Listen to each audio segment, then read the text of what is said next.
Know China to do better business. Save time and money with expert insights on China trade and investment. Welcome to our channel, Trade with China. Welcome to the deep dive.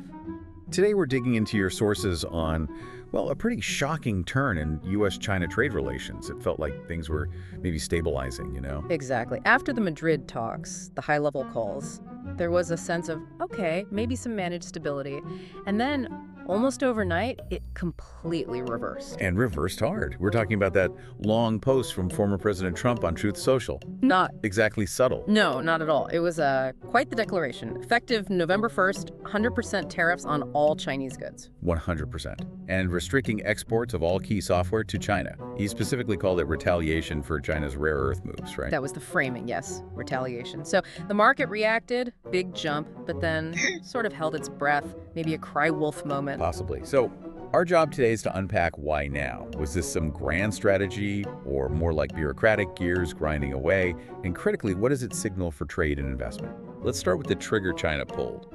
What exactly happened after their National Day break that provoked such a massive reaction from the U.S. side? Yeah, what were these counter moves that the U.S. apparently saw as an insult, as the sources put it? Right. Well, China seemed to shift gears. Instead of just playing defense, they went for what looked like U.S. pressure points. Maybe the U.S. got a bit too comfortable thinking they were the only ones who could weaponize sanctions effectively.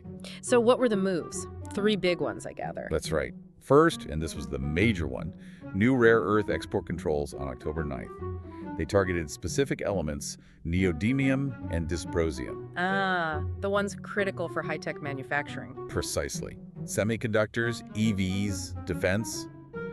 This was a calculated choking point move, designed to hurt, basically, where the U.S. doesn't have an easy alternative. Okay, that makes sense as a strategic lever. But the timing, why after the stability talks? Was that part of the message? Oh, absolutely. The timing felt deliberate.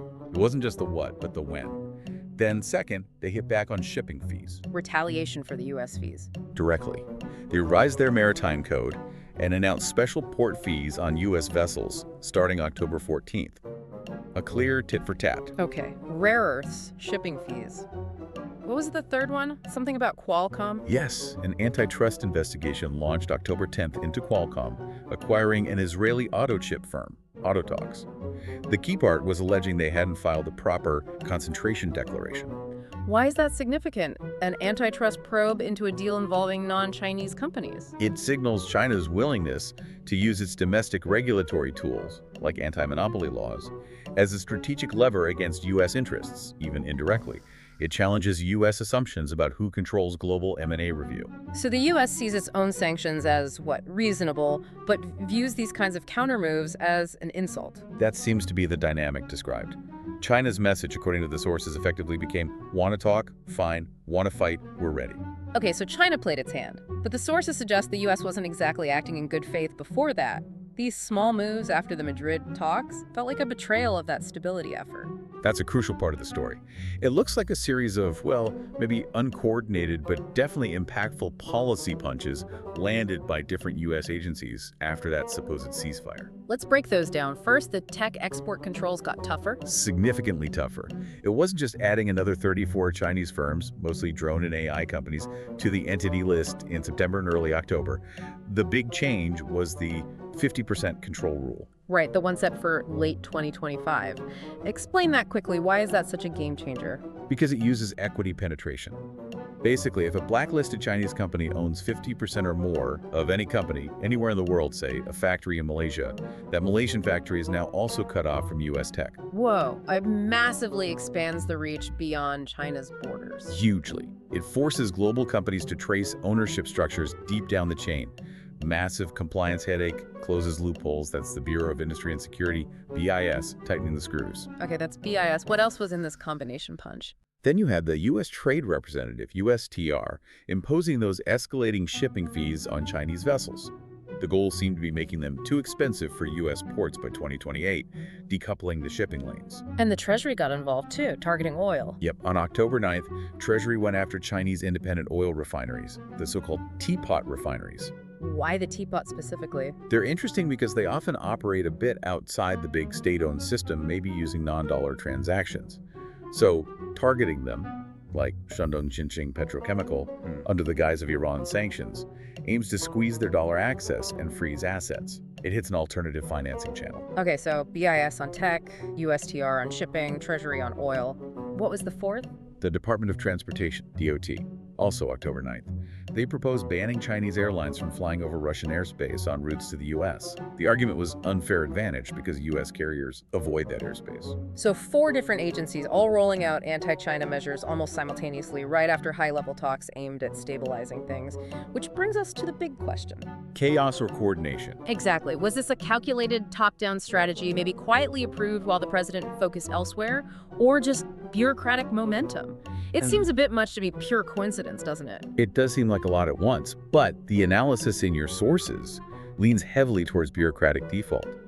The argument is that all these actions, tech controls, shipping, decoupling, sanctions, air routes, perfectly fit the existing bipartisan anti-China consensus in D.C. Meaning the agencies were just doing their jobs based on long-term goals. Pretty much. These policies have strong internal logic and inertia. Without a direct stop order from the top, the technocrats at BIS, USTR, Treasury, DOT just keep moving forward on their established tracks, a kind of bottom-up implementation. What's the evidence for that, though? How do we know Trump wasn't involved, even at arm's length? Well, looking at his public focus at the time, Truth Social, speeches, it was all Gaza, the UK trip, the potential government shutdown. There's no record of him mentioning these specific, quite technical agency rules on shipping fees or the 50% control policy. Implying he was maybe briefed at a low level, if at all, but wasn't driving these specific actions. That's the interpretation. The agencies were likely executing existing strategies. His big 100% tariff threat seems much more like a reaction, a sudden angry response after he grasped the impact of China's rare earth counterpunch. Okay, so if the initial U.S. moves were somewhat chaotic, bottom-up, then China's response was the opposite. Deliberate, planned, almost like training. That's a fascinating angle from the sources, the idea of establishing a conditioned reflex, like Pavlov's dogs. You mean training the U.S. system? How would that work? The goal, as interpreted, is to make the U.S. associate ringing the bell, initiating these kinds of sanctions or aggressive moves with immediate unpleasant consequences, like the rare earth restrictions. So hit back hard and fast every time. Exactly. The strategic aim is supposedly to force the U.S. political leadership, like the president, to get better control over their own bureaucratic agencies, to stop individual departments from launching these small moves that end up derailing high-level diplomacy. Make the cost of fighting immediately obvious so talking looks better? Precisely. Clearly separate the consequences of conflict from the potential benefits of negotiation. All right, let's pivot to the investor takeaway. Based on this analysis, my gut feeling, looking at the sources, is that the 100% tariff threat is mostly bluster. The U.S. economy just isn't positioned for that kind of shock right now. Do you agree? I think that's a very likely scenario. And the core reason, the hidden vulnerability the sources highlight, is the AI bubble. Ah, okay. Explain that connection. Why does the AI boom make the U.S. vulnerable here? Because the U.S. economy's recent growth is incredibly dependent on it. Look at the first half of the year. Something like 92% of GDP growth came from investment in information processing and software. Take out AI, and growth is almost zero. 92%, that's fragile. Extremely fragile. And look at the market concentration, the S&P 500's gains, dominated by the Magnificent Seven, especially NVIDIA, which is now worth, what, $4.5 trillion? That kind of reliance on a few stocks is historically off the charts. Okay, concentration risk, reliance on AI. But where's the geopolitical link that forces Trump's hand, potentially? It's NVIDIA's Achilles heel. Their advanced GPUs, the engines of this AI boom, 98–99% of the really cutting-edge ones are manufactured by TSMC in Taiwan. Right. The single most sensitive geopolitical flash set on the planet. Exactly. The entire foundation of the U.S. tech surge, the thing holding up the stock market and masking weaker underlying growth, is completely reliant on stability in the Taiwan Strait. So any actual conflict there Instantly severs the lifeline. The AI bubble pops, the tech sector collapses, and the U.S. economy goes with it. Anyone connected to capital markets in the U.S. understands this deeply. Which means, despite the tough talk, the actual incentive for the U.S. leadership is maximum stability to keep the AI party going. That's the logical conclusion. It gives Washington a powerful reason to manage the conflict, control the escalation, and prioritize stability. For China, the strategy then becomes managing the relationship while continuing to build its own resilience, tempering its body with hard steel, as one source put it. So, for investors listening, Maybe pay less attention to the daily tariff threats and more to the underlying structural reliance on Taiwan. That seems to be the real constraint.